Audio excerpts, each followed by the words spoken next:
Bonjour à tous et à toutes, aujourd'hui je vais vous parler de Steph Sognetti. Steph est une youtubeuse et streameuse canadienne née le 27 novembre 1995. Elle lance sa chaîne YouTube en 2014 afin de parler de son parcours en tant que femme transgenre et de documenter sa transition.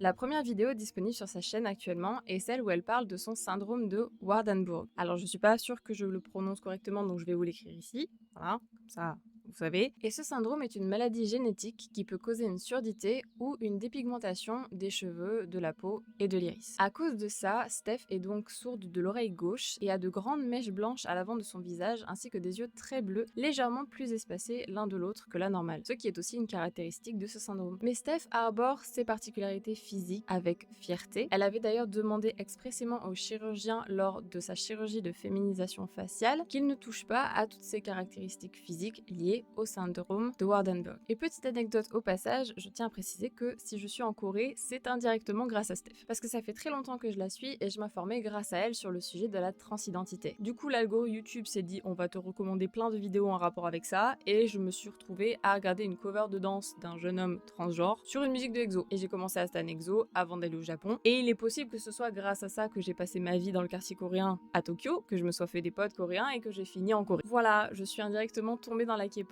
et j'ai atterri en Corée grâce à Steph. Merci Steph.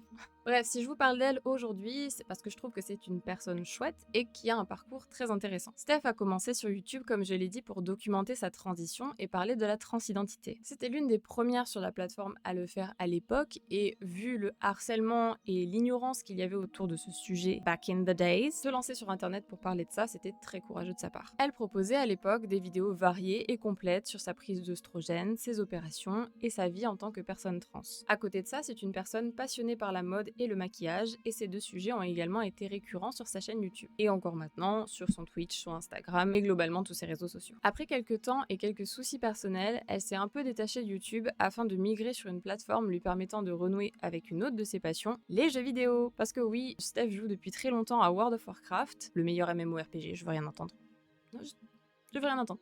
C'est le meilleur MMORPG. Et elle a expliqué plusieurs fois à quel point ce jeu avait une place importante dans sa vie et l'avait aidée dans des moments difficiles. Et il est clair que World of Warcraft a une place très spéciale dans son cœur. Steph est également quelqu'un qui a toujours valorisé sa communauté jusqu'à lui donner le surnom de Bread Squad, elle-même se surnommant Bread's Mom. Elle a évidemment un Discord, mais également une guilde sur World of Warcraft, dans laquelle ses followers ont toujours été les bienvenus, toujours dans un but de créer une communauté bienveillante, agréable et inclusive. Elle propose depuis plusieurs années maintenant des lives réguliers sur WoW, sur Diablo, sur Conan Exile et plusieurs autres jeux. Et d'ailleurs, c'est entre autres elle aussi qui m'a motivée à jouer à Fortnite. Et là aussi je la remercie parce que du coup maintenant je passe ma vie sur ce jeu.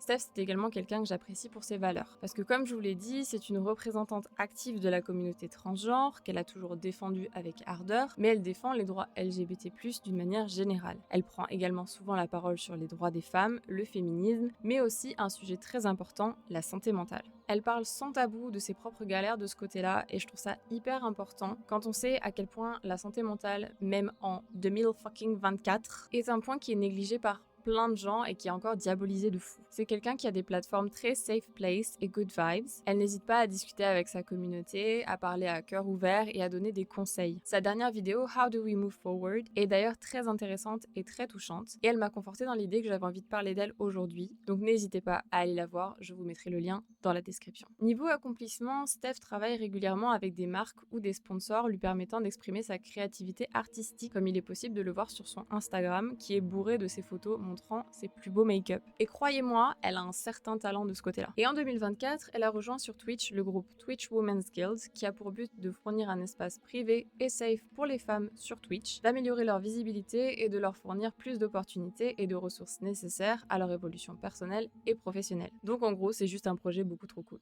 Steph est donc une youtubeuse et streameuse que j'apprécie pour sa bienveillance, sa volonté de défendre les droits des femmes et de la communauté queer et sa prise de parole sur l'importance de prendre soin de sa santé mentale. mais elle a également beaucoup d'intérêts communs avec moi, comme les jeux vidéo, la mode, le make-up, et j'ai toujours trouvé son contenu hyper cool, que ce soit sa chaîne YouTube sur laquelle il y a plein d'informations hyper importantes sur la transidentité, mais aussi plein d'autres contenus chouettes, ou bien ses live Twitch que j'ai toujours trouvé super fun à suivre, même si c'est un peu compliqué avec le décalage horaire. Voilà, du coup c'est une créatrice que j'aime beaucoup et j'espère vous avoir motivé à aller voir ce qu'elle fait, parce que vraiment c'est une personne qui mérite de la visibilité et du soutien. Tous ces liens sont évidemment en description, donc n'hésitez pas à aller la suivre et à lui donner de la force. Et moi je vous dis à bientôt pour la prochaine vidéo, prenez soin de vous et de vos proches.